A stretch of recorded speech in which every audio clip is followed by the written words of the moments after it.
Assalamualaikum warahmatullahi wabarakatuh. Nama saya Mutiara Putri Wulandari, NIM 2120221. Saya ditemani oleh kakak saya di samping saya. Saya akan mengumpulkan tugas akhir semester Pendidikan Agama Islam. 1. Jelaskan pengertian agama. Agama adalah apa yang disyariatkan Allah dengan perintahnya, nabi-nabinya, berupa perintah-perintah, larangan-larangan, dan petunjuk-petunjuk untuk kebaikan di dunia akhirat. 2. Secara garis besar, agama terbagi dua, sebutkan. Agama Syamawi dan agama Ardi. 3. Sebutkan ciri-ciri khusus agama Islam. 1. Agama Allah. 2. Mencakup seluruh aspek kehidupan. 3. Sesuai dengan fitrah manusia. 4. Berlaku untuk umat sampai akhir zaman.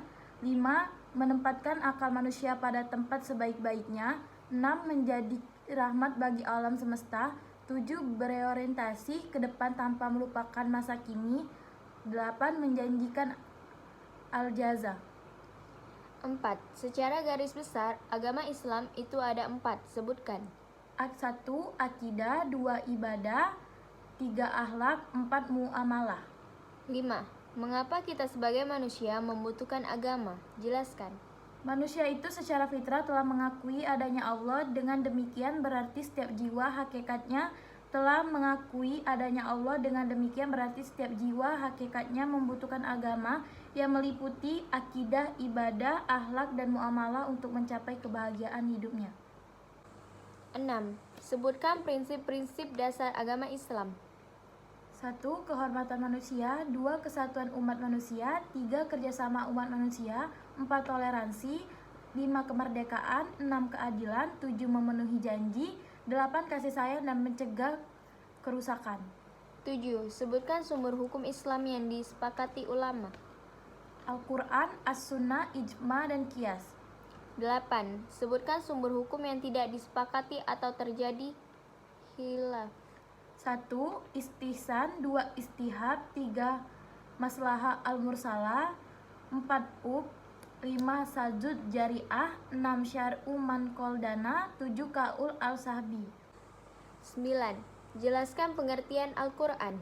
Al-Quran merupakan suatu bacaan yang harus dibaca. Al-Quran berasal dari kata qara'a, ya'aru, kisaatan, Qur'anan. Al-Quran merupakan kaulamullah yang diturunkan untuk Nabi Muhammad SAW. Al-Quran memiliki pedoman hidup untuk umat muslim di dunia. Al-Quran merupakan mukjizat dari Nabi Muhammad SAW sebagai hidayah umat manusia. 10. Sebutkan fungsi dari peranan Al-Quran. 1. Sebagai wahyu Allah. 2. Sebagai mukjizat. 3. Sebagai pedoman hidup. 4. Sebagai korektor dan penyempurnaan hidup kitab-kitab terdahulu. 11. Sebutkan 4 macam nama lain Al-Quran. 1. Al-Kitab. 2. Az-Zikru. 3. Al-Mu'izzah. 4. Al-Huda. 12. Tuliskan alasan kenapa Al-Quran disebut Al-Furqan. Al-Furqan karena Al-Quran membedakan antar kebenaran dan kebatilan, halal dan haram, muslim dan mubayan, kebaikan dan keburukan, petunjuk dan kesesatan, kebahagiaan dan kesengsaraan, mukmin dan kafir, orang jujur dan pendusta, orang-orang adil dan orang-orang zalim. 13. Para ulama Al-Quran membagi sejarah turunnya Al-Quran dalam 2 periode, sebutkan. 1. Periode Makkiyah. 2. Periode Madaniyah. 14. Jelaskan pengertian periode Madaniyah. Periode Madaniyah ialah ayat-ayat yang turun sesudah Nabi hijrah ke Madinah. 15. Sebutkan hikmah Al-Quran itu diturunkan secara berangsur-angsur untuk para nabi. 1. Meringankan Nabi dalam menerima wahyu. 2. Memudahkan Nabi dalam menjelaskan kandungan Al-Quran dan mencontohkan pelaksanaannya. 3. Meneguhkan hati Nabi dalam menghadapi cobaan dan penganiayaan orang-orang musyrik. 16. Tuliskan sejarah pengumpulan Al-Quran pada masa Rasulullah SAW. Cara pengumpulan Al-Quran pada masa Rasulullah SAW yaitu dengan dihafal oleh para sahabat dan ditulis di berbagai sarana yang masih sederhana seperti daun pelepah kurma, kulit kambing, dan sebagainya. 17. Sebutkan sumber ajaran Islam. 1. Al-Quran. 2. As-Sunnah. 3. Al-Maqbulah. 18. Menurut Manhar Taji, sumber Islam yang pokok ialah Al-Quran.